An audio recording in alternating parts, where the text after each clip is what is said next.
Well, today, y'all, we have Bryan Boorstein back on the mic, and we are so stinking excited. So, Bryan, get us up to speed. Like, what you been up to? What's new lately? Hopefully, you're getting more sunshine in Colorado than like San Diego has literally just been like Portland weather, and I'm slowly dying inside. So, what's new in Colorado, and what's new with you and the fam? Things are good. For those following my journey on the gram, you guys all know that I have made cardio a huge part of my life these days. And I've just been ramping it up more and more. I have this 50-mile race that I'm doing through Moab. And when I say race, I mean basically I'm going to try to survive 50 miles of mountain biking while other people race.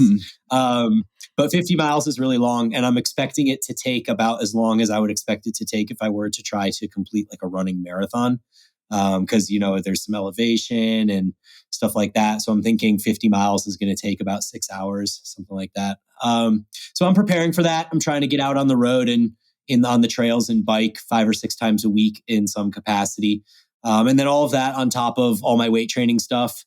And it's been kind of like a cool experiment because I think going into it, I sort of wasn't sure if I was going to lose muscle or not. And I know that a lot of the people coming into my DMs and commenting on my posts all were very concerned that there was going to be some interference effect as well. And so I had a DEXA done in August, and I had another DEXA done just a few weeks ago. And all this cardio, continue weight training, and it shows that I gained 0.8 pounds of muscle. That may not sound like a lot to many of you guys out there, but when you've been training 25 years, I gained 2.5 pounds, and 0.8 of that 2.5 was muscle. Wow. That is about as best as I could expect, whether I'm doing cardio or not doing cardio. It doesn't really seem to matter. So that was super encouraging. And mostly just kind of embracing cardio for now, continuing to eat all the food and progressing in the gym where I can, I was going to ask, did you do anything with your diet, like differently? I'm just trying to eat to satisfaction every day or above. I'm just trying to have very few underfed days. Like occasionally I'll go ham on food and it'll be like 2 or 3 days and I won't have an appetite after that. So I'll honor that and I'll let myself have like kind of an underfed day. But for the most part, the majority of the days are satisfied or overfed. And I'm trying to just make sure that I don't lose weight. That's kind of the goal. And I figure if I don't lose weight and I keep training with weights, where's the muscle going to go? It's not like it's just going to turn to fat because I'm doing cardio. So yeah, it's been a kind of cool experience so far. Did you get one of those sweet like biking bibs, like the kind where your nipples like hang out? So I've learned recently that is called a chamois. Okay, and chamois. Got it. I've also learned that it is not spelled SHAMMY. It is spelled CHAMOI. It's French, I believe. Chamois, something like that. Chamois. Okay. But it's basically, it describes the little padded diaper thing that you have under your butt that keeps you from rubbing against the seat when you're on long rides. And so the piece that comes up over your nipples and around your shoulders is merely there to keep the diaper up. It doesn't really serve any other function other than that. And then most people will probably be wearing some sort of garment over the top of the stringy nipple thing.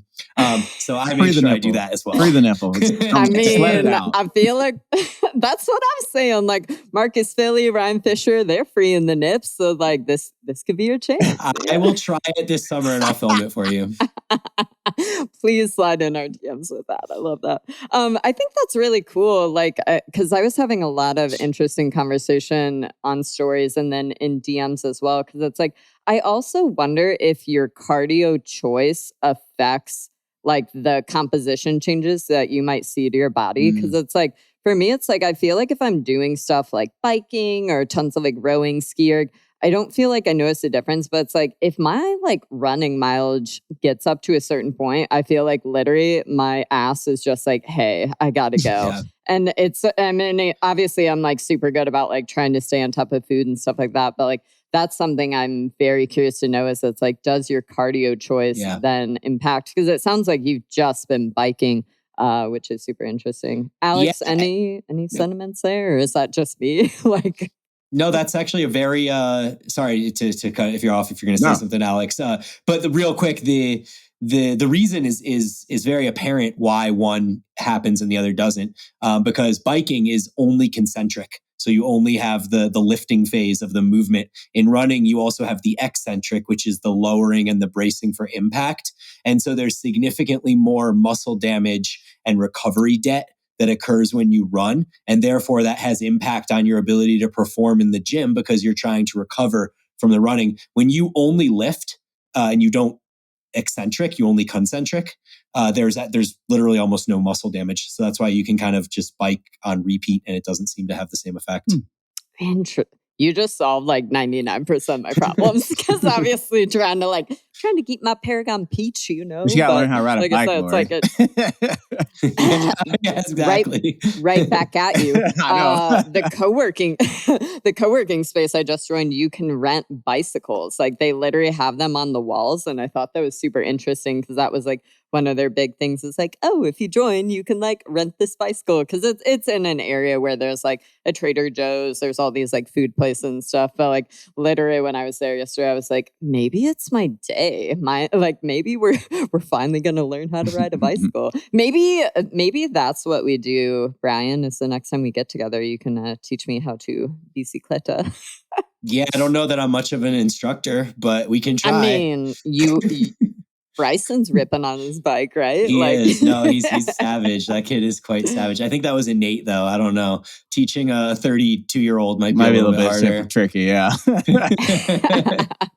Well, today, y'all, we are going to riff on a couple different topics. We kind of wanted to do a little like Q&A training episode.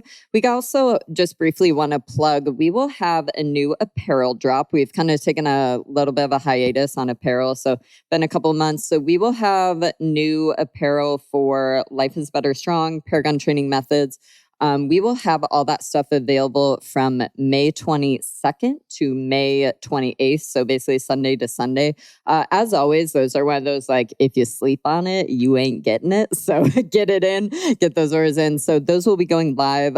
In addition to, we will be starting brand new Hypertrophy cycles at Paragon on May 22nd. So we have 7 weeks of hypertrophy and then we'll be back to a strength cycle. We'll be ripping all the heavy weights. So just kind of setting the stage for what the next couple months are looking like at Paragon. But our goal today is, can we kind of riff for say like 5, 10, 15 minutes on each of these topics and like kind of hit a variety of things rather than just like going deep dive on something for a long time. So the first question that we have been, this has been like a repeat question on social media for Paragon members, in DMs, all that stuff. But the question would basically be, how do you pick the right weight when lifting? Like, how do you know how heavy you should be lifting, what weight you're picking? How do we help people be training hard enough? And maybe if you even want to talk about that study that Stronger by Science and Greg Nuckols just put out recently, I think that would be like a bomb question for you. Oh, yeah. So the short answer to picking the right weight is that you follow the desired reps from failure for the rep range that you're targeting. And so in layman speak, that essentially means, right, we have a rep range. Maybe that rep range is 8 to 12. And then there might be something next to it that says about 2 to 3 reps from failure. And so your goal would be to complete somewhere in the 8 to 12 rep range and also feel like you could probably have done 2 more reps if you had to. However, the rep range is much less important than the proper reps from failure, because in Paragon, the way that we design our programming across a 6 or 7 week hypertrophy phase is to progress the effort slightly week to week. And so at some level, it doesn't really matter whether you get it right on the first try, because if you are too light and it's too easy, then you're just going to add weight the next week or the next set. And if it's too heavy, then essentially what you do is you just stop your set early. So, say you get to 6 reps and you're like, oh, that feels to me like 2 reps from failure. Then you just don't go to 8, because matching the target reps from failure is going to be significantly more important than whether you hit the precise rep range or not. So any kind of thoughts on I didn't know that. that actually. I thought the rep range was more important, but that's actually really good insight about like the reps in reserve is actually more important. Yeah. So when you look at the predominance of studies across anything looking at hypertrophy these days, anything between 5 or 6 and 30 reps seems to produce relatively equivalent hypertrophy set for set, assuming that you're taking them to the same reps from failure. So this sort of aligns with the effective reps model, which essentially states that it's the last 5 reps before failure that really have the most impact on your hypertrophy. And there's certainly some holes in this theory, so I wouldn't like take that to the grave with you. But if you look at it that way, you do a 30 rep set, it's sets 25 to 30 that are going to produce the most hypertrophy. And then you're doing set reps 1 to 24 just to get to 25 to 30. Whereas if you're doing a set of 6, you pretty much know that from the first rep on that's pretty hard and you're like in it, right? You're like, I need to stay focused. Every rep matters here. And so if we're targeting 2 to 3 reps from failure, then yeah, I mean, if you're hitting 5 reps with 2 reps from failure, so you could have done 7, or you're doing 25 reps and you could have done 27, it's more or less the same stimulus to your body. So you wouldn't go down, like for example, if you hit 6 reps and that was 2 reps from failure, you wouldn't go down the next set. You would just keep that weight and still do 6, or what would you? If it was me, that's what I would do because I personally love lower rep ranges. But there's absolutely nothing wrong with looking at it and being like, oh crap, I got 6 reps and it says 8 to 12. So on my next set, I'll knock 15% off and then I'll just use that weight. And when I get to the point where I feel like I'm 2 reps from failure, that's where I'll stop that set. And on the other side, it works too. Like if you pick a weight and you're going and you're like 10, 11, 12. Oh crap, I still have like 6 more in me. Like don't stop just because you're at 12. Like go to the point where you have 2 or 3 reps from failure, if that's 15 or 16 or whatever it is. And then that gives you a realistic sense of kind of how you need to adjust the weight the next time. Because if you just stop at 12 and you're like, I think I had 6 reps from failure, like who knows, 6 reps from failure could be 12 reps from failure, right? So I think going to the point of the target reps from failure then gives you a more accurate assessment of what type of weight to increase or decrease on the following set. What would you do if you're brand new to training and you just don't know what your 1 rep maxes are? Like literally you're just like, yo, I'm new to lifting. I don't even know. Because I think there's always like a split with this answer is it's the people that are newer to lifting or don't know 1 rep maxes, and they're not always relevant also. But then it's also like, hey, I've been training for a while. So it's like, maybe it would be helpful if you kind of took an example of like, hey, if you were doing, let's say, dumbbell bench, what would your warm-up sets be? How do you know what weights you're picking? And then again, it's like if you don't know how many reps from failure you are, like that's a really hard thing to find. So maybe kind of like breaking down an example and being like, hey, that might be super helpful. Well, I think the first thing to note is that if you're relatively new to training, like in your first even 6 months or so, your calibration for even failure is going to be inaccurate, and B, it's going to change week to week because you're going to get stronger so quickly that like you could literally go to failure or what you think is failure 1 week as a new trainee, and then come in the next week and you could do a third more weight or a third more reps and still keep going. Like the adaptations happen so quickly, and most of those are neural. So they're just that meaning your body is becoming better at performing the movement. You've practiced the movement. So you've gotten better at performing it. And just by getting better at performing it, you're going to see rapid strength increases. But this is a good question because the typical proxy that we use for when you're approaching failure is that your rep speed slows down. So let's assume that you're using your example of your dumbbell bench press. If we're choosing a weight and we're pushing as hard as we can on each rep from the bottom, meaning we're not purposefully going slow, we're trying to be explosive, then when despite your best effort, the weights are no longer exploding up at the same rate that they were for the prior reps, that's a sign that you are getting close to failure.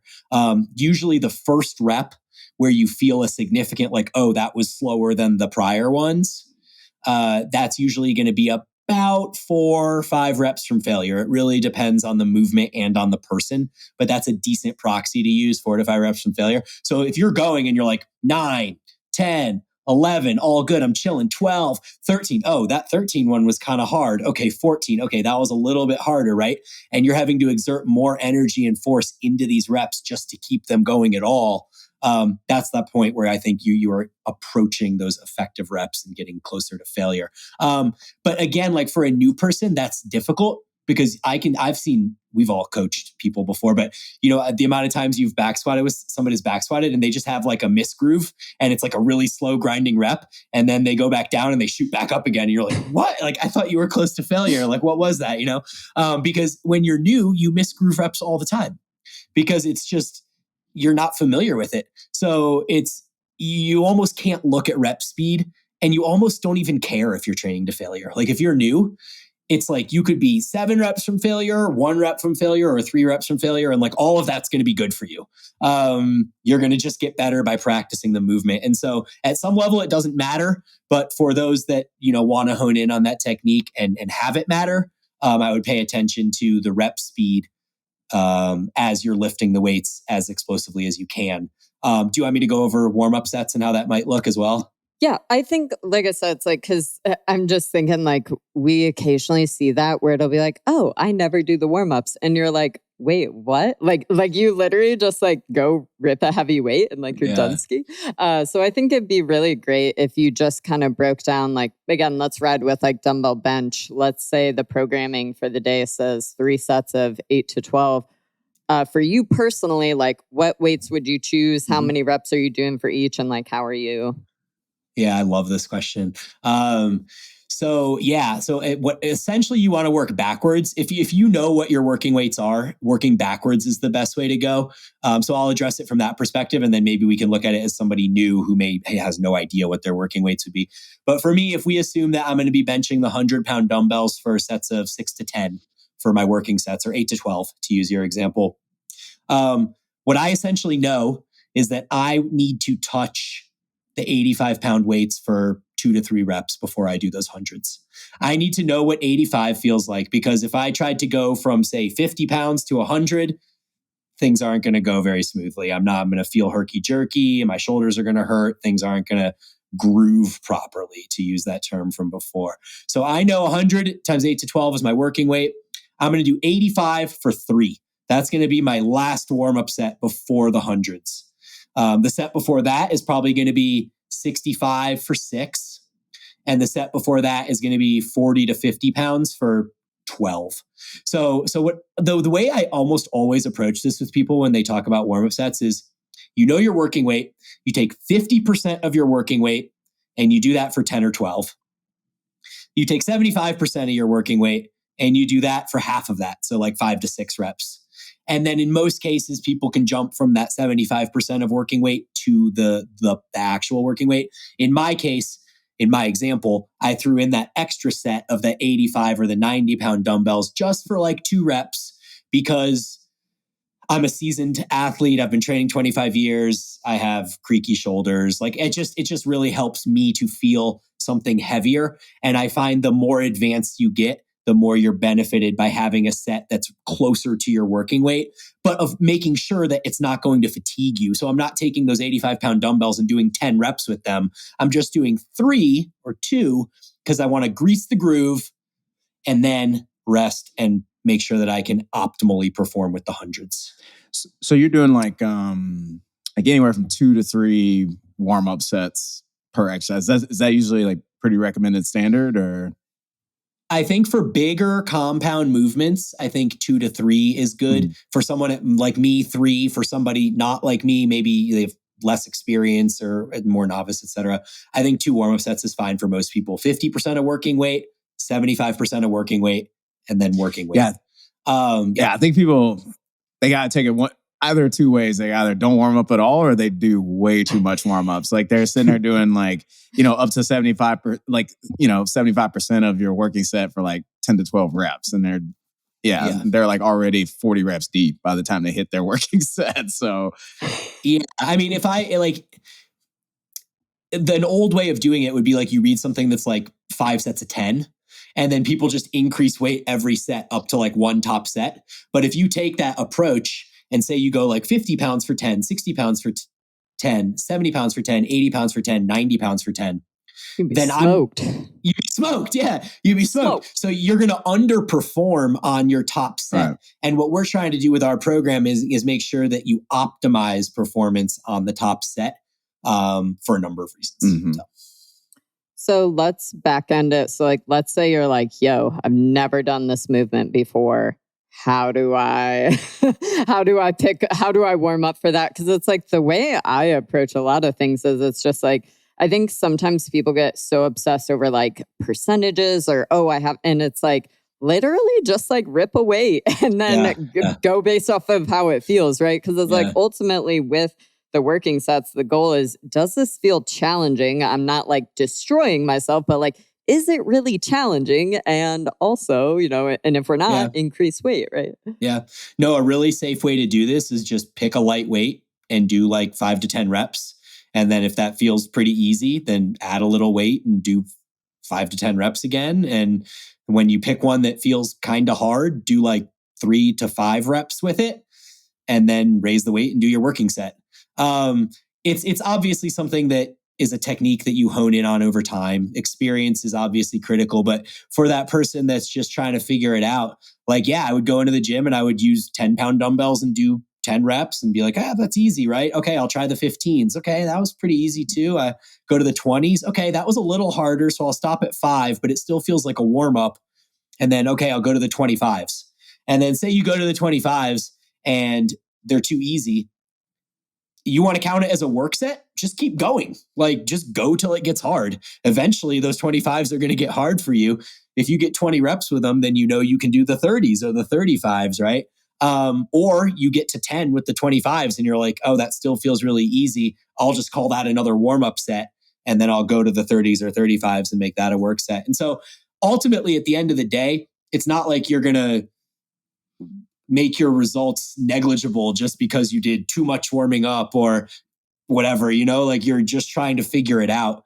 And so doing more sets and kind of feeling it out is really just the way to go. Like, don't be scared of practicing the movement. Don't be scared. Sets. Yeah. I tell my clients this all the time. Like, don't be scared, right? Like, you're going to have to learn. It's like an aspect. You have to learn how to lift.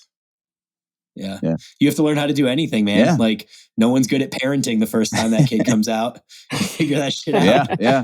What's funny is like when you were talking about how like a new person, like sometimes when I'm trying like a new movement that I've never done, sometimes I'll pick up a weight and I'm like, oh shit, like that was actually really challenging. And then what I thought was going to be my warm up becomes actually my worst working set. So sure. Yeah. Well, I was just going to say, when it comes to the new movements or movements that you haven't done before, like there are very few movements I haven't done before in 25 years of training, but there are changes to technique of movements that I've performed before, but doing them differently forces me to almost be like a newbie. Mm-hmm. And I will go back and I'll use really light weights for 2, 3, 4 sets just because I'm trying to nail the mind muscle connection and the elbow position and like whatever, the impact is of that movement and on my physiology. Like, I want to be able to hone in on the specifics of that movement to optimize it for what I'm trying to do. And so doing more lighter sets is fine. It's not like you're going to get tired. Like, it's almost like doing zone 2 cardio is like, you're just practicing. You're not actually like working out. So feel free to practice as much as you need to, I was going to chime in because I was just thinking about a post that was in the Paragon group today. And it like somebody was very frustrated with a certain movement. She was just like, yo, like I cannot figure out like B stance RDLs to save my life. Like, what the fuck?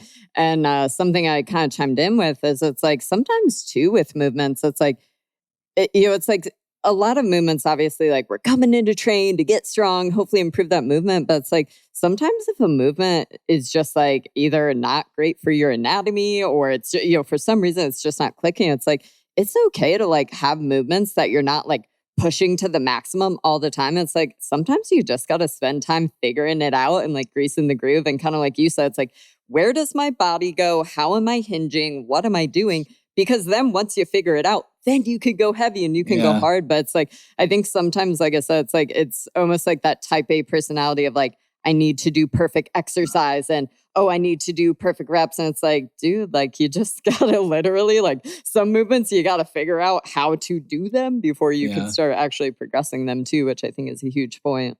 No, that's definitely huge. Like, yeah, you want to always make sure that your technique is where you want your technique to be before we begin that kind of progression through to get work closer to failure, to add weight, et cetera, et cetera. And that in specific situation you mentioned was very interesting because she was struggling with the B stance RDL and then she posted a video of her regular RDL and it was beautiful. It was like perfect form. And so I was kind of like, oh man, like they're the same movement. Like the execution should be identical, but it's like something is going haywire in the brain when you got to put that one leg back as a kickstand and like everything else just doesn't fall in line. And so in situations like that, I mean, what is the overriding goal? The overriding goal is to do a hip hinge movement that is lengthened overloaded, meaning it's hardest at the bottom. So doing a regular RDL would literally be the best choice. If you're not doing B stance RDLs, just do an RDL. It's still an RDL. It's checking that box. So. You just made my day, Bryan, because I am not good at B stance RDLs. I love them. I feel this woman because I'm terrible at them. Well, it's funny because it just gave me like similar sentiments because when I was at the gym the other night, like the compound keeps getting all these new machines. And so obviously you're like, oh, hell yeah, I'm gonna go try this. And it's like, there are these two, it's a leg curl and leg extension machine. I've never seen this brand before. And they work perfectly for Charlie's anatomy. Like he loves them. They're the gym. And we spent like 5 or 10 minutes on each machine, like moving the seat forward, moving it back, doing all these things. And literally by the time I was there, I was like, yo, I just came here to lift. Now I'm frustrated. I like took a picture, giving like a middle finger to the machine. So it's like, I think that's also, like I said, it's like, just understand that like everybody has movements or everybody has machines that like just don't work great for them. And that's okay.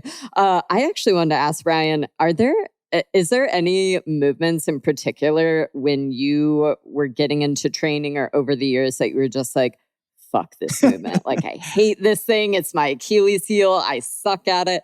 Because obviously, like, I know mine, but like, anything in particular? I hated back squatting, to be honest. How dare you? In the beginning, I just absolutely hated back squatting. It just never felt comfortable for me. And I always felt like it was putting more pressure on my low back than anything else. And like I've been able to manufacture a decent squat since then through utilizing low bar positioning, which I didn't know about then, or elevating my heels if I'm going to do high bar. But basically having to make these somewhat structural modifications to the standard execution of that movement. So if you still to this day have me just do a high bar back squat with my feet flat on the ground, it feels awful. It's either high bar with heels elevated or it's low bar with my feet flat on the ground. And so, like that's a major movement that most people just perform and expect it to be ubiquitous in their exercise selection. But it doesn't need to be. And it's not until I actually started using like leg press and hack squat machines and stuff like that my quads actually finally responded and began growing, because the back squat was just never the movement that was going to allow me to work my quads to fatigue. Like I work to fatigue in them, but it wasn't my quads that was fatiguing. So that's mine. And then over the years, I've developed more kind of just avoidances of certain movements. Like I at this point, I really don't use a barbell for anything except RDLs, because I cannot stand being locked into a hand position on a straight bar like that. I will select dumbbells over a barbell across the board for any movement. But But yeah, I mean, that's something that happened in the last 5 years. So That's so funny. I share similar sentiments with a lot of our members where it'll be like, yo, but like, can we get back to doing squats? And can we get back to, it's like, it must just be like the CrossFit in me. But I feel that about your like squat stuff, because I feel like way back in the day, especially in the CrossFit world, it was like, there's only one way to squat. This is how wide your feet need to be. You should be, and it's like, again, anybody that's seen me squat, it's like, I'm not any of that. It's like, I need my feet wider. I'm always squatting in an angle because I have really, really long, long legs and long femurs. So it's like, I think part of that too is it's just like, in the fitness space, we know so much more about biomechanics and like how to move and how to set up. But it's like, it used to be very black and white on like, this is how you squat, this is how we do things. And it's like, yo, like your anatomy plays so much of a role. Yeah, it really, I guess, depends on like what you're using lifting for. Yeah, I was Because gonna like say, if you're an Olympic like, weightlifter, you probably you got to use barbell. Yeah, you got to use barbell. If you're a power lifter, you got to squat below parallel, and you got to deadlift. You can choose sumo or conventional, but you got to pick some weight up. And so, yeah, like if you're a hypertrophy pursuer, a physique optimist, nerd, nerd,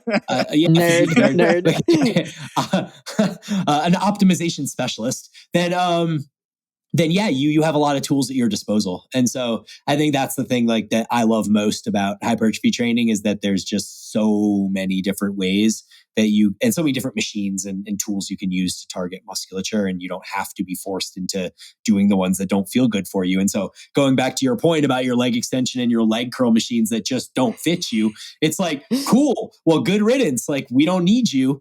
We'll find ones that work for me, Totally. Bryan, just kind of one more thing on the topic of like how to know if you're picking the right weight when training. I know we've kind of riffed on this before, but I think it's good to reiterate it because it's so important. But what would be signs or symptoms that we didn't pick the right weight when we were lifting? That's a great And question. either we were too light or we were too heavy. Like what would some signs be that we didn't quite pick the right weight there?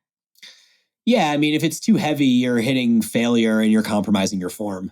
And so the best example there is like if we're in a hypertrophy cycle and our goal is to back squat in a certain manner. So say we're elevating our heels and we're trying to keep the torso up as much as we can.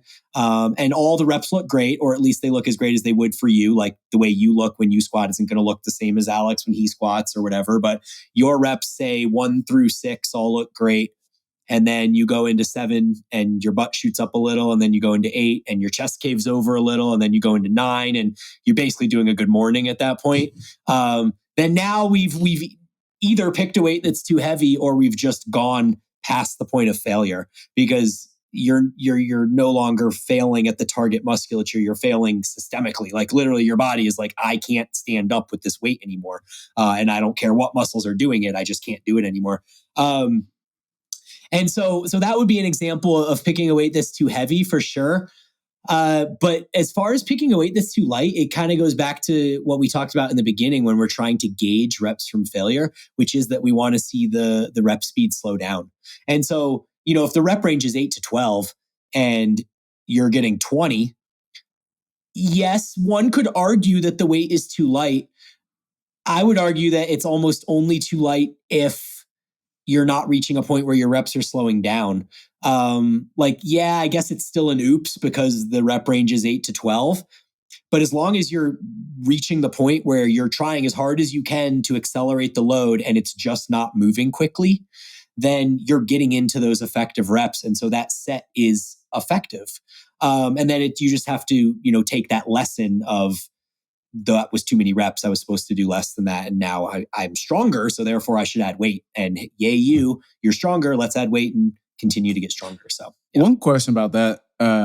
So if you land, let's just say if like 8 to 12 reps is the range, if you land at 8 with 2 in reserve, should you go up the next time?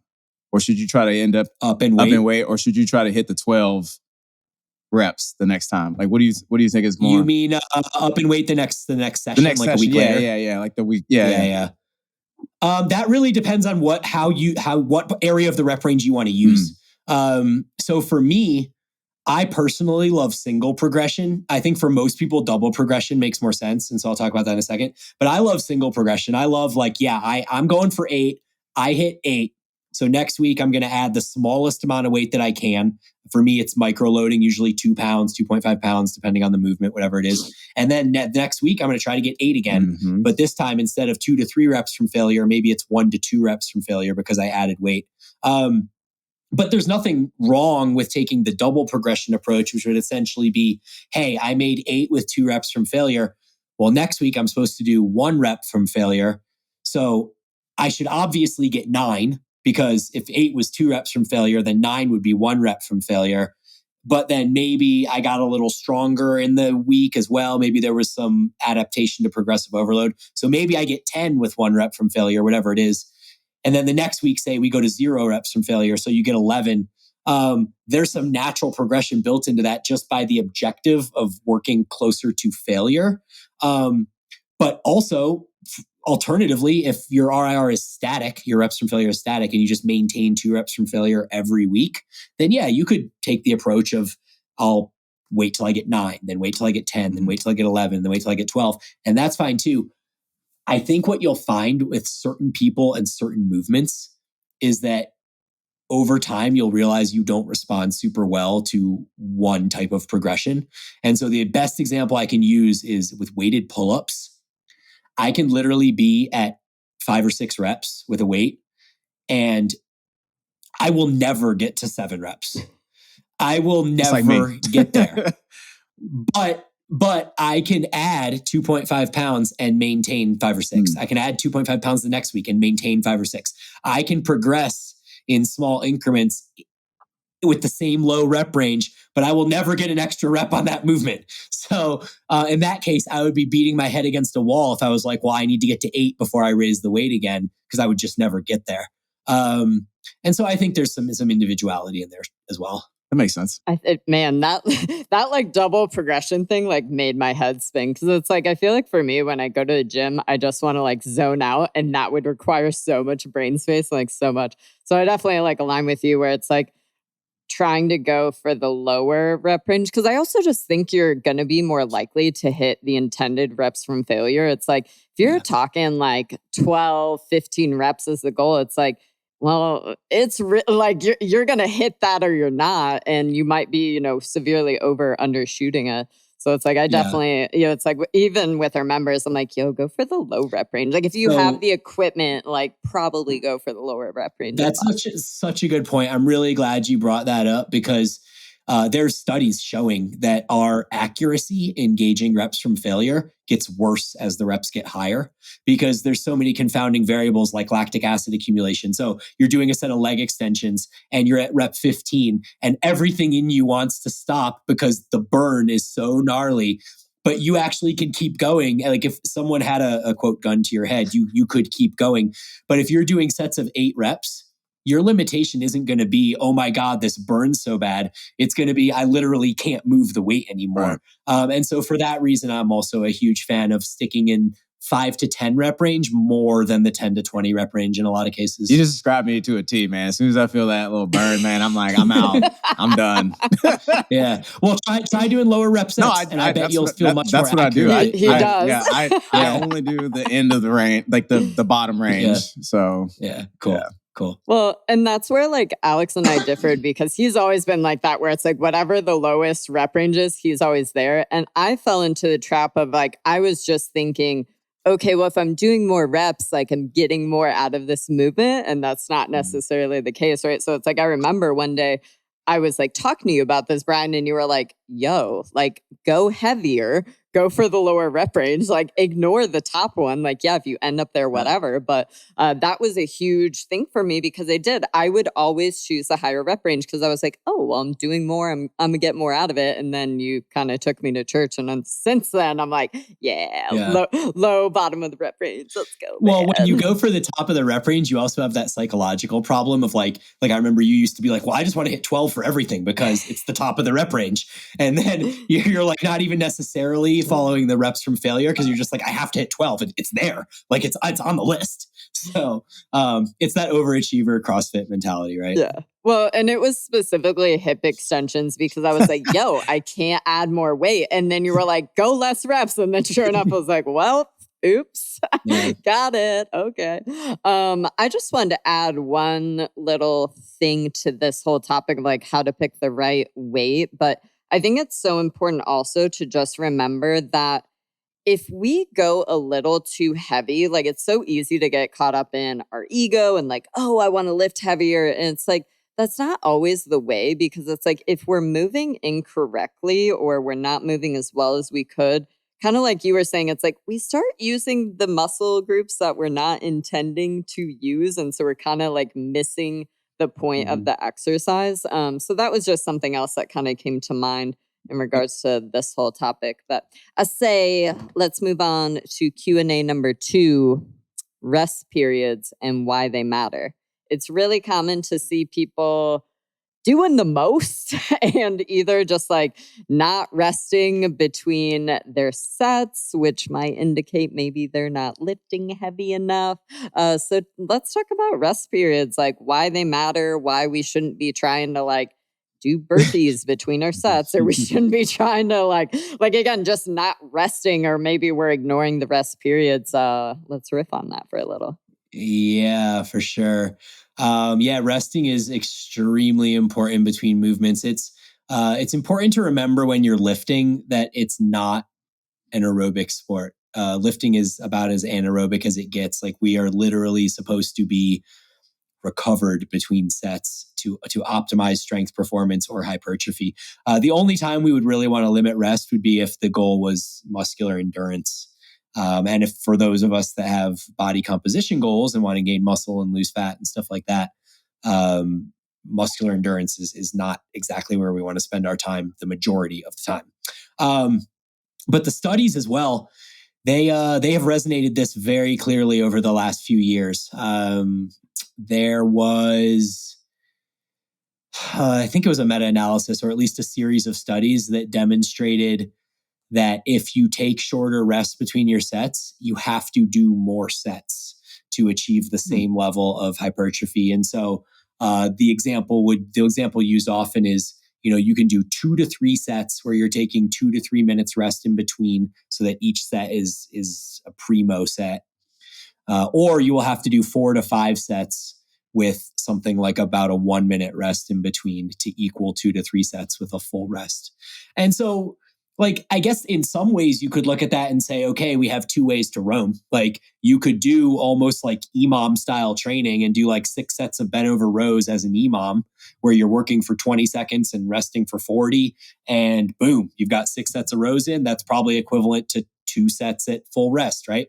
And we use protocols like that in our training. Like occasionally we'll see stuff like that because I think it has utility. But the majority of the stuff that we're doing, and especially for our repeating movements, the ones that we're tracking, we want to make sure that things are consistent and that we're recovered as possible. And there's 2 components of recovery, probably 3, actually. I would say 3. Let's go with 3. The first one is aerobic recovery. So you want to make sure you're not breathing hard at all or breathing even elevated. You don't want to be breathing any more going into your second set than you were going into your first set because you want that to have consistency. Then we have muscular recovery. So, are the specific muscles that you're using recovered before you go in to do that next set? And then we have psychological recovery. And this one is super important, especially on big compound movements. So how many times have you done like a set of back squats close to failure? And then you're sitting there and you're like, well, I can breathe again and my muscles aren't twitching anymore. But man, I don't really feel ready to repeat that performance. And by repeat the performance, I mean the same reps from failure. So maybe you got 10 reps on the first set and you get 9 on the second set. That to me is repeating performance. And so psychologically, you have to be recovered as well. And so when you take into account the muscular recovery, the aerobic breathing system recovery, and the psychological recovery, you will find in most cases that if you're working hard, you need that kind of full 2 to 3 minute rest period.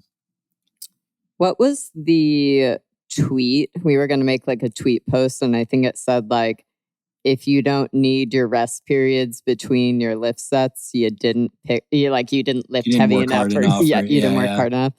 So maybe if you want to, this kind of gets back to like, are you picking the right weight when you're lifting? But Yeah. maybe if you want to like riff on that and just expand a little. Yeah, I mean that's kind of what it is. Like if you are able to go into your next set and repeat your performance without having all three of those desirable recovery features, then yeah, you weren't working hard enough. So it's like you do a set of back squats and you bang out 10, and then you kind of like dance around and text on your phone for 45 seconds. And then you're like, okay, 10 more back squats. And then you do the same thing again. You get 10 more back squats, then you obviously know that that first set of 10 that you were doing was not a challenging set for you. Because like, there's just no way that you can just repeat sets of back squats close to failure with short rest. I mean, anybody that's done this before can attest to there just needing to be all three of those elements of recovery in place before you do it again. Yeah, I mean, if Alex, you, got anything? well, I was going to say about that, it's like, I feel like if you do that, you probably have some doubt whether or not you actually are making any kind of progress either too. Like, cause I mean, again, it's like, you kind of know like, hey, that was too easy. It shouldn't be that easy. Like you were saying. I was just going to say, you have to feel the rep slow down. Like if you're doing a back squat and every rep you're going up is the same speed as the prior one, and like, sure, you get a little burn in your thighs, but like you're not actually having to exert like maximal effort to get out of the bottom, then yeah, you're just not working hard. Actually, is there such a thing as too much rest? Like if you take too long, like, and why like 2 to 3 minutes? Has that been like kind of established as the necessary time, or is that more of like like an expert opinion, like kind of type thing, or yeah? I think it's just the most. It provides the most room to optimize for the most people. But like to answer your question, the only way that resting too long would be an issue would be if you get cold. Yeah. And so you look at power lifters sometimes and they'll do a single on back squat and then they'll sit down for 10 minutes. And then they'll do a single on back squat and sit down for 10 minutes. And so this is a pretty standard approach, and they're not getting cold because they're able to get up and hit that same 80, 90% of one rep max again, over and over and over again. That is an extreme that I personally don't recommend. The thing with 2 to 3 minutes is that there has to be a point where you're not going to be in the gym for 2 or 3 hours because you're resting so long. But on the other side of that coin, like I've talked to Laura about this too, and she and I both trend toward being more fast twitch dominant in our muscle fiber makeup. And so when we do a hard set of a lower body compound movement, like an RDL or a hack squat or back squat or something like that, 2 to 3 minutes is insufficient. There is no way I'm ever recovered on those three parameters that I mentioned in 2 to 3 minutes when we're talking about those big compound lower body movements. For upper body stuff, sure, 2 to 3 minutes works for me. Lower body stuff, I'm 5 to 6 minutes between work sets. Yeah, I would agree with that. Yeah, that's just what I need to do to repeat performance. And that's also something that I think it's a result of muscle fiber makeup. It's a result of how hard you felt subjectively that you had to go in how deep you went into you to get the most out of that set.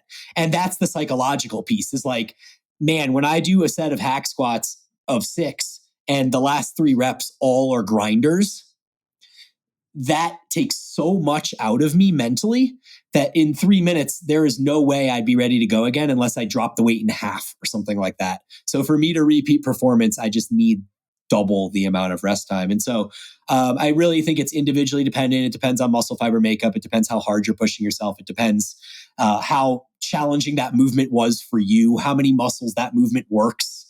There's like so many factors that go into it. I was just going to say, I'm really glad that you put just like how much to rest in our Paragon programming, because then you don't have to think about it. It's just like, hey, this is what we're doing. Because it's like, I feel like back in the CrossFit days, you'd be like, okay, 5 sets of 5 back squat, and there's no further like prescription. So Same thing. It's like, I find it really helpful because I get very like ADHD during sets. So it's like, I do best if I just have a timer on my watch, or like I use the timer in our app. So that's like, hey, every 2 minutes. Because otherwise, again, it's like, I'm like chatty Cathy. I'm like talking to people, doing stuff on my phone, walking around, doing whatever. So it's like, I feel like that's just like such a good practice. It's like, just use a timer, use a watch, use a something. So that you're not going to the extremes of like didn't rest, enough, or reversely rested way too much.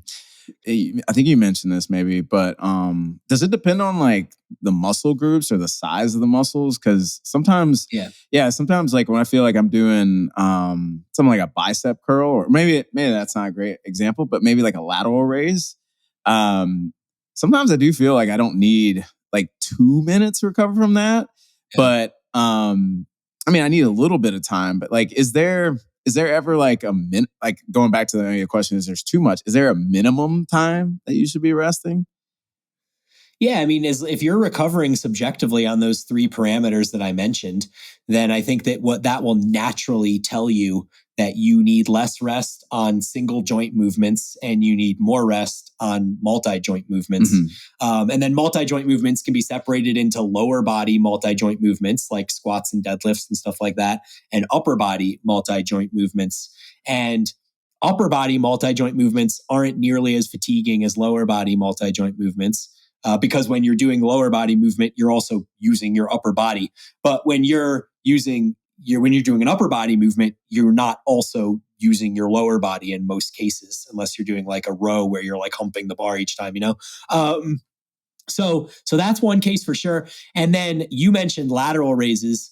And that's another really good example because where the overload takes place also impacts how much recovery you need. And so in a dumbbell lateral raise, we are fighting gravity, meaning that when we're at the bottom of that lateral raise, there is zero resistance on our lateral delts. The only thing actually doing is like our upper scapula is, trying not to fall over, but we're not actually putting any tension on our delts. When we raise our arms out to the side and we get to this T position at the top, that's the point of maximal tension.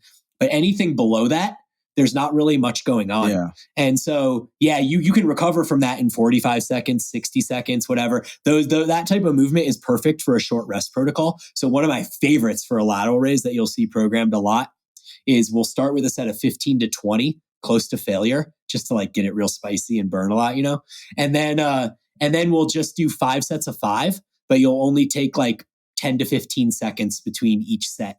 And you'll use the same weight as the 20 rep set. But after you go to failure for 20, it's like, man, that 5 was hard. And then 10, 15 seconds, man, that 5 was hard again, 10 to 15 seconds, right? But you could always get like 5 more reps.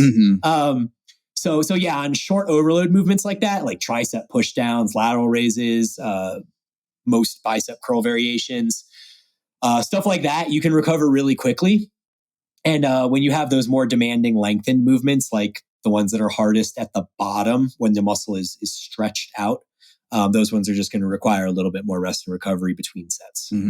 Third Q&A question. So recently in our program, so this has kind of we've been doing this now for years, but it's like we actually made the point to like reiterate to members, because what was happening was we were getting form check videos and everybody was moving so fast, like just like bam, bam, bam on reps. And we were like, hey, what if you slowed down? And what if we had a little bit of a tempo? Some third Q&A question. How fast should you be lifting? And what are the benefits of moving with, lifting with more of a tempo where maybe we're getting a 2 to 3 second descent or a 2 to 3 second, up or down type thing? Get into like some of that. Yeah. Well, the first thing would be that we, as we kind of talked about in the beginning, we don't ever want to do the concentric, which is the lifting portion, purposefully slow. We always want to be very purposeful and confident. I call it like a confident press on the gas pedal. And so that's the way I always try to approach the lifting portion of any of the reps, which is different than flooring the gas pedal. So we're not trying to do like a gone in 60 seconds thing where we're trying to just hit it as hard as we can right from the get-go, from the bottom of a rep. It's more of that slow, confident press on the accelerator. So it's like, how fast can I go without skidding out as I hit the gas, right? Everyone can kind of relate to that analogy, I think. And so that's always the tempo that we want when we lift the weight, because that's going to tell us when we're getting close to failure. If we're like purposefully slowing down the lifting phase, then it becomes ambiguous as to how close to failure you actually are. But if you're always lifting quickly or as quickly as you can, then when it slows down, despite your best effort, we know we're approaching failure. Bryan, so there's the concentric phase. Can you give us an example of like what a concentric phase would look like, maybe with an example, just like a movement, just in case somebody doesn't understand that? I mean, I'll give you a few examples. So curl. The concentric would be the lifting phase. The eccentric would be the lowering. Squat, the eccentric is the lowering, right? So in a squat, it's different than a curl because the eccentric is still the lowering, but it happens first. In a curl, you lift it and then you lower it. In a squat, you lower it and then you lift it. But it's always going to be the point where you are lowering the weight. You're working against gravity, so to speak, or rather you're resisting gravity. That is going to be the eccentric. And then when you're exerting your force into the bar, so you are the one actually lifting the object, that's the concentric phase. Gotcha. I hate those two words.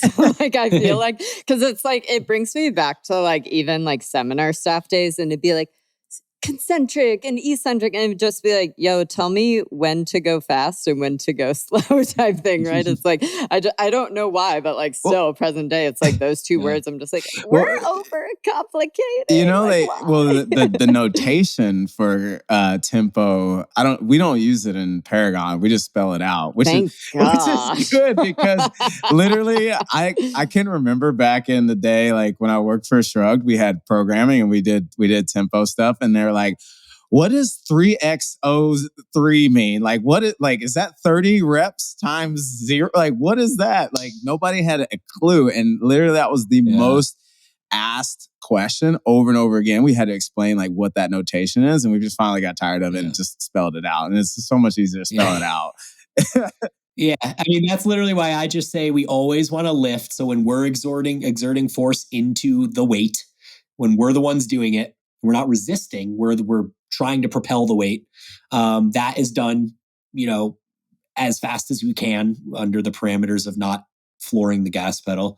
And then when the weight is lowering, we're just going to try to resist it in 2 to 3 seconds. And so when we look at science on tempo, essentially what we see is that any eccentric, the lowering phase, that is done between 2 and 6 to 8 seconds seems to be relatively similar in research. So what they're basically asking you to do is control the weight and don't let it fall. Make sure that you're resisting throughout that range of motion. I actually think there's additional benefit that you can't study this because you'd never get a group of people that would be able to implement it properly. But I think there's something significantly beneficial about slowing down even more as you get to the transition point. And so if we're going to use like an RDL as an example, you start at the top and you begin lowering the weight. So you can kind of go a little bit faster in the beginning. But I think as you get to that point at the bottom where your hamstrings are really stretching out and your glutes are stretching out, that if you slowly settle into that position, that'll increase your mind muscle connection. And it will help you get a just teeny additional bit of range of motion that you may not have gotten if you were to approach the bottom 20% of the movement a little bit faster. And so whenever I try to execute movements with myself or with clients, my advice is always to slow your way into the transition. And then we are also at Paragon in the last year or so been much more likely to request our members to utilize a pause at the stretched position. And so again, using the RDL, that would be, you're slowing your way into that transition at the bottom. And then once you get to the point where your hamstrings and glutes are fully elongated and stretched out, but just pause there for a brief second, because the studies have shown that that stretched position for the muscle is going to be the most hypertrophic and the most advantageous for strength gains. And so by pausing there, not only are we spending more time where the tension is greatest, which over the course of 8 reps, if you're adding an extra second pause at the lengthen position over 8 reps, that's extra 8 seconds that you're now spending where tension is super high on your muscles. The other thing that does is that allows us to standardize our reps. So if we are always slowing down into the eccentric and pausing at that position, and then we are repeating that execution by exploding up as quickly as we can without flooring the gas pedal, then now we have consistent rep execution, rep to rep, and it becomes very obvious when we're either A, approaching failure, or B, beginning to compromise technique, which would happen as we approach failure. But, you'll see it in kind of different ways. So that's my spiel on tempo. And I think that applies pretty much across the board for almost all movements. Yeah, I really love the pause because not even just for that, but like mobility too, like just getting that stretch and like getting really comfortable in those positions, especially like something like a squat. Like where if your bottom position is not really all that great, like spending some time in that bottom position can really help you get really comfortable there. Absolutely. 100% agree. Bryan, I think my greatest flex is that like when I make videos for social media now, it's like back when we started Paragon in 2018, all of those YouTube videos and all the movement demo videos, it would be like lateral raise, pop, pop, pop, pop. And then now it's like literally like my working sets will be like, well, that was 90 seconds of squats or that was 90 seconds of whatever, right? So I think like that's a really cool glow up because kind of like you mentioned, it's like, when we're getting that time under tension, it's like, well, let's say you bang out your 10 reps in 30 seconds. Like that's a big difference versus like, yo, I spent time there. We're creeping into the minute, 2 minutes, type thing. So it's like, I think like that's the coolest thing is like seeing the transformation of our members also where, somebody joins, they're really rushing in the gym and it's like, yo, like spend time with that weight, own those positions, pause at the bottom. It's really cool. And I do think it's like tempo, lifting with a tempo has changed my lift so much, but also just made me so much stronger.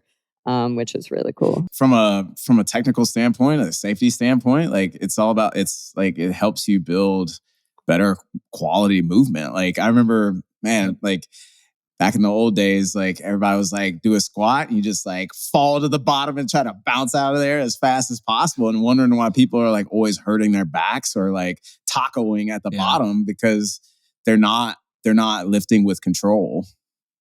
Yeah.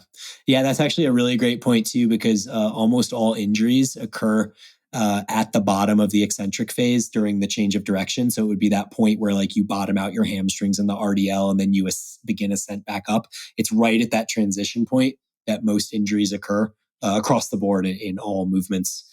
So you could think of like, if you're doing a preacher curl, right? You see these horror videos of people tearing biceps, right? It's always right at that arm extended position when the arm is super stretched.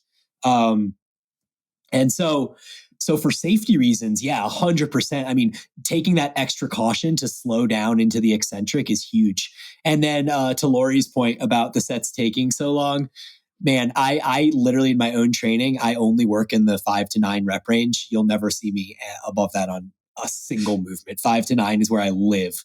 And most of my movements, I have to trim my video before it gets posted on Instagram because they're over a minute long, So I think like for most of our members, if you look at your reps, especially for like movements with longer ranges of motion, so think like your squats and your RDLs, and not so much about like your curls and your lateral raises, but on those big demanding lengthen movements, like you really should be thinking about every rep being 6 seconds. So you have like a 3-second descent, a 1-second pause at the bottom, basically 1 second to get up, and then 1 breath and change of direction at the top. So every rep is basically 6 seconds. So if you're doing a 10 rep set, you should record that set and have it be over a minute long. And I think that's a pretty good way of standardizing your movement pretty safely and effectively. This makes me tired. Like out of breath. Like I feel already out of breath. You're talking about doing a 6-second rep. Yeah. Well, and I think too, it's like my best suggestion for people that are lifting, if you're like, oh yeah, I'm for sure guilty of like rushing through my lifts them really fast. It's like, you kind of have a couple options because can you put your phone in front of you so that when you're squatting, you're able to look at your phone? I personally just count in my head. So in my head, I'm going 1 Mississippi, 2 Mississippi, 3 Mississippi. Okay, I'm at the bottom of my squat, 4 Mississippi, explode up, Yeah. grab a breath, and keep going. So it's like kind of like pick your demon there in terms of how you want to get from A to B. Because it's either you can do like Mississippi's or like 1,000, 2 1,000, 3 1,000, bottom. Because again, it's like you figure it out, man. Like it will change your training, but also understand you're gonna lift less weight, right? Like if you're used to like squatting 200 pounds and you're down and up, it's like, well, man, if you're taking a 2 to 3 second descent and you're pausing at the bottom, that weight might literally get cut in half, right? Because it's like we're doubling or tripling that time under tension, but you ain't gonna be complaining when you're suddenly like, yo, I'm growing a booty, my legs are getting better looking, like I'm getting stronger. Like it is. If you can shake the ego demon, like damn, it's money. It's not necessarily an ego demon. It's a pain thing, man. I don't know about you, but like when I'm doing tempo, like so if it's like 6 reps, by the time I get to that 5th or 4th rep, I'm like, 1,000, 2 1,000. I'm like counting faster. Like I can make that 1,000 go like half a second, man. So I don't know, man. Sometimes it's just a pain thing. It's tempo is hard, man. It changes the game for sure. I think one additional point on that is that by doing it that way and by, like, to Lori's point, cutting the weight a little bit, is you're increasing the stimulus that you get. You're spending more time at under significant tension. So there's like time under tension, and then there's like time under significant tension, which is spending more time where shit is really stimulative. And so you're essentially increasing stimulus, and then as a result, you're getting less fatigue out of it. And when you're talking about physique style training, that's really the holy grail, is like, how can we get this volume done and not feel our joint pain, our recovery debt, and feeling like a zombie afterward, right? And so spending more time where it's stimulative is going to kill a bunch of birds with that one stone. I had a question, Brian. Is tempo a valid or good way to progress? Like if you progressive overload, like let's just say like if you were at a weight and you're like, I don't know if I can go up in weight, is tempo a way to make it harder? It's a way, yeah. I would say it probably wouldn't be like my first preference, mostly for the reasons that you mentioned, in that like when shit gets hard, most people tend to count faster. And so unless you have like a very standardized measure of tracking your tempo, right? Like you have a metronome or you have your phone in front of you that's dialing it up for you. I mean, I think that's relevant. I've used pauses as progression. So like maybe we have like a back squat where there's no pause, but of course we're not trying to like bounce out of the bottom or anything, but you go down and you go back up and whatever. And then, you can progress the next week to a 1 second pause. You could progress to a 2 second pause the week after that. And then you could add weight and go back to no pauses. And so there's a number of different ways you can manipulate that, but sure, tempo is definitely a way you can use to progressive overload. Well, I was going to ask too, I know you've talked about too, like when you're at the top of the lift, like you reach the top of the concentric portion, you're not a fan of pausing there. Is that accurate? Yeah, that's 100% accurate, because you're spending more time where there's no tension. So like if you look at the top of an RDL or the top of a back squat, your body is still under load. Like you're still having to grip that bar if it's an RDL. You're still having to brace under the bar if it's a back squat. But the muscle that you're actually targeting, which is your quads or your hamstrings and glutes, they are under zero tension. They're doing nothing except supporting you structurally as you stand there. And so what that does is it's causing fatigue. Like how long could you stand there with the bar on your back and do 0 reps? I mean, not forever. Like some amount of time, you'd be like, well, this fucking sucks. I'm going to rack this thing or drop it, right? So we're essentially causing fatigue with 0 stimulus. And my objective would be that if for any fatigue that we have to accumulate, we should get some stimulus with it too. And so, the tops of movements where there's no tension, awful place to spend time. Same with the bottom of a lateral raise. Like, why do we want to stand there and put all this stress on like our traps and our scapular elevators to support this load when there's zero tension on the actual lateral delt that we're trying to work. And so, yeah, I think spending time where there's no tension is just a poor idea in training. Yeah, it seems like it's too heavy, right? Like the weight was too heavy. If you have to, like at the top of a squat, you got to sit there and like catch your breath for like 5 seconds. Yeah. Yeah, you should just hit the top, lock out, and then begin your slow, controlled descent back down again.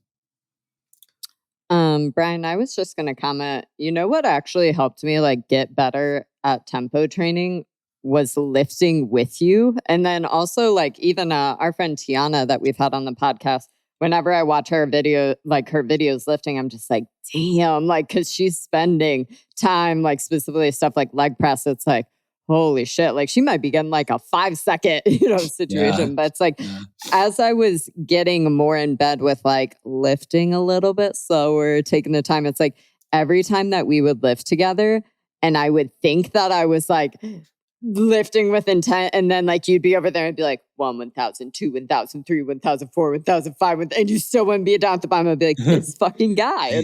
But like literally it's like being around it over and over and over like helps me understand like, okay, I thought I was going slower and it still is slow enough. Okay.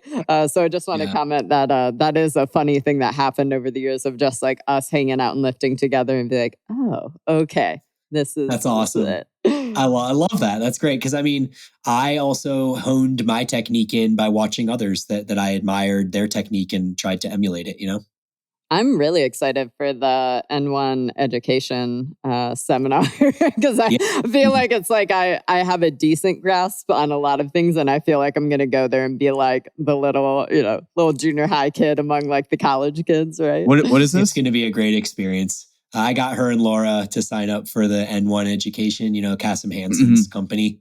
I do a lot of work with them here in Boulder and he's been a huge influence on a lot of factors of my training. I got Laura and Lori to sign up to take that in September. Oh, nice. Where is that going to be? Boulder. Oh, okay. Yeah, it's in Colorado. Nice. Last question. Let's bang it out kind of quick. Do you want to talk about?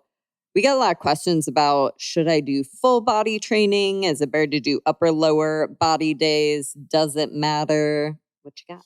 Yeah, I mean, I think they're all good. The answer is that it probably depends on you as an individual and what you need. I do think that there is fundamentally a couple of pretty significant drawbacks to full body training. If you're actually hitting the target reps from failure and training all of the days per week. So like when we look at our full body training program, it's written as 3 times per week. And there are issues for those that are either cross training. So if they're doing like biking or running jiu-jitsu, or some sort of other jujitsu, some sort of big aerobic activity, or in your case, I guess that's not just aerobic. It's also muscular as well, muscular endurance, death. But the full body can be challenging because you're essentially hitting the majority of your body at each session. And we all have different individual recovery curves, and different areas of our body tend to recover faster and slower than other areas. And so a good example is like a lot of people take a lot of damage from lower body movements. And this could be glutes, quads, or hamstrings, or, any of them. And if you're doing a full body program, it's very likely that you aren't going to dissipate all of your soreness and by association be recovered in time to do the same muscle group of your lower body multiple sessions in a row, even with like one full day in between. And especially if you're doing jujitsu or biking or running or cross training in some manner with those sessions. And so for people that are training twice a week, I think a full body split is primo. I mean, that is exactly the way that you should be training, because you have 2 sessions a week. Studies have shown convincingly that we're generally better off hitting a muscle twice a week than we are once a week, or at least once every 5 days. It seems to be better than once every 7. And so if you're training twice a week, you should absolutely be doing full body.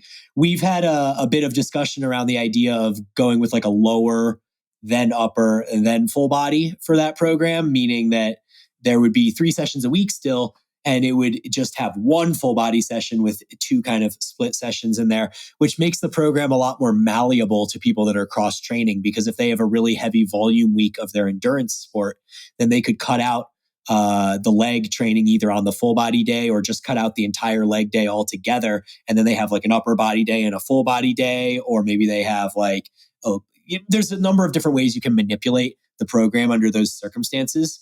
I guess you could do the same thing when it's full body. You could just say, it's 3 full body days. This day, I'm just not going to do the leg work, or I'm going to cut the leg work in half or something like that. But we know with our population of members of type A personality types that the majority of them don't like the idea of being like, oh, well, there's RDL's program today, but I'm not going to do them because, like they just need to check the list and check the box. So yeah, I think for a lot of cross training athletes, the full body program can be difficult, but it can be effective for sure. The split program is probably a little bit better if you have the time and the ability to hit your 4 sessions a week, because that guarantees you're hitting twice week frequency. You're getting a bit more volume across those 2 sessions than you are with the 3 sessions. And you're ensuring that you're going to facilitate recovery between each of the sessions, which is a little bit more up in the air with the full body. So I guess the TLDR is that they both can work, both are fine, but for specific situations and specific people, one is probably better than the other. Alex, are you team full body or are you team upper lower splits? Me and full body training, I don't know. I like literally just can't lift heavy like for lower body and then turn around and do it for upper. Like I need it segmented, and I wish I could like hang with full body, but I don't like it. I think, well, if I had my preference, I would split it, but because of the class schedule that I have to do full body. So I've just kind of gotten used to the full body. But I do see what Bryan is saying about like, because I definitely noticed that like when you do a full body, and then you have training in between, the recovery aspect gets a lot more dicey. But all transparency, actually, I know like it's a 3-day program. But all transparency, most of the time, I'm only getting 2 days a weekend. Really? Yeah. Okay. So it makes it's perfect. Yeah, it's perfect. Actually, I'm glad you said that because it makes me feel better. because honestly, I've felt like when because I'm doing my jiu-jitsu training, I'll do the first day of 3-day physique, and then man, I'm like, man, I'm freaking tired, and I have to push that second session to a day later. And I've just noticed that I've had to do that almost every week. So now I'm just pretty much only getting 2 days a week now. Interesting. I think that works great. And one other additional thought I have on full body training, and again, I think this is specific to me and other people that are probably more fast twitch muscle fiber dominant, but I really struggle with the movements that appear later in the workout. So if it's like A, B, C, D, E, and there's 5 sections, like I'm good for A, B, and maybe C. But after you've done like a squat, a row, and a press, you've basically worked your whole body already. Mm-hmm. And so it's like, yeah, the other stuff isn't going to be as significant. Like you're just going to be doing arms, or you're going to be doing like some isolated quad work or hamstring work or whatever it is. Like it is easier than the first stuff per se. But I just don't feel like I don't mentally feel engaged doing it. And B, I don't physically have the energy to give my all to it. And so for that reason, I like the idea of separating the body out, where it's like, this is the area of the body that I am going to target today, and my focus is on this area. And then when I come back the next day, it's not, oh man, I have to train the whole body again. It's like I get this like novelty of now I get a new part of the body as like my main focus for the day. You know? B, I think I already know the answer to this, but when we go into the strength cycle 6 or 7 weeks from now, whatever that is, it like the 3-day programs will be on an upper lower split, right? Like it would be so difficult to do a full body strength strength cycle. Like it has to be upper lower splits, right? Yeah, we've flirted with this topic a number of times. And so, yeah, my assumption would be that we ultimately are going to probably decide to go in that direction. It just, especially when you get into a strength cycle and you have those like super demanding movements, it really would just be I think a naive move to try to do 3 full body sessions where you have like a heavy hitter, on each day. I think you would find yourself, kind of deep diving into the fatigue curve pretty quickly. I don't know how I did weightlifting. Like, I don't know how I did that. Well, it's different. The slow grinding lifts and the power lifts, they're just different than the Olympic lifts because your limitation in the Olympic lift isn't muscular. Like, yeah, you do your front squats and you do your back squats and stuff like that. But like the actual explosive lift is limited by your technical proficiency and not by your muscular strength. Most people aren't failing to get out of the bottom of a squat clean over and over and over again. Right. I don't know. You never trained with me back in the day, man. That was, yeah, no, I would agree with that. That'll beat you down though. Yeah. That'll beat you. Yeah, no, for sure.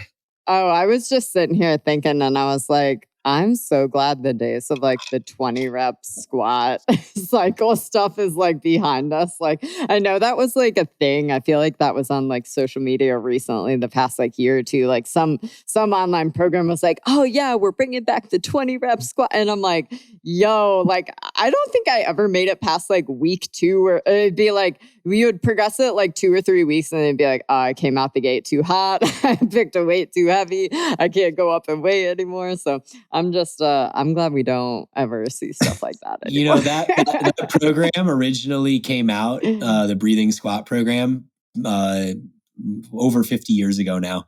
And really? It was the 1960s. And when it first came out, the general idea was that one set of back squats that you do was your training for the day. There isn't other shit you do after that. You go into the gym and you do one set of 20 rep back squats and it is so hard and it takes so much out of you that you lay on the ground for 10 minutes and then your day is done. I feel robbed because CrossFit would be like, yo, this is part A. And then we're going to go Metcon and then we're like, what? No, I remember doing the 20 rep and then like we would go do some other stuff. Like, yeah. Prime example, people just picking some shit up and they don't even know what the purpose is behind it. They just, oh yeah, this looks really dope and it's hard. Let's go with it. Yeah. Yeah. Doing the most. Well, I think that's all we've got time for today. Bryan, do you want to tell everybody where they can find you on Instagram? Tell them about your podcast. Mm-hmm. Yeah, so don't find me on TikTok. I'm not there. Same. Yeah, but I am at Bryan Boorstein on Instagram. My podcast is Eat, Train, Prosper, and we talk about mostly hypertrophy and in the last 6 months, more cardio, but a lot of hypertrophy and nutrition and stuff like that. So come check us out there. I'm with my co-host, Aaron Straker. And yeah, Instagram's a good place to find me. Paragon Training Methods, all the programs. And then my personal program that I follow is called Bryan's Program. It's super original. And it is available in our Paragon Training Methods app as well. And so, yeah, come hang out. We need to get Aaron on the podcast soon, by the way. Is silly question, where in the world is Aaron Straker and Jenny these days? In this moment, he is in Virginia, but in the next few days, he'll be going back to Bali. Okay, I was going to say, how long are they in Bali for? They're doing a full year this time, so I think they have another 7 or 8 months. BRB visiting ASAP. Hey, Alex, you want to go? I mean, I'm always down. I'm always down. Bryan, touch me in some sunshine. Have you been to Bali, Bryan? Never been. I've actually never been to Asia. It's one continent that's on my list. Okay. You want to go? Hey, We should go for real. I do want to Yeah. go. I don't know if this is my next calendar year is already packed as it is, when you have 2 kids That's and awesome. a wife that are making things happen. But yeah, Bali's on my list. So, if you guys plan it, let me know. And there's a long shot chance I might jump I don't in. know. We could talk to Oh, yeah. talk to Trova maybe. I don't know. We can set up a thing. That would be pretty dope though. Yeah. Yeah, do you think you can get like 10 days of childcare coverage set up for us? I don't know.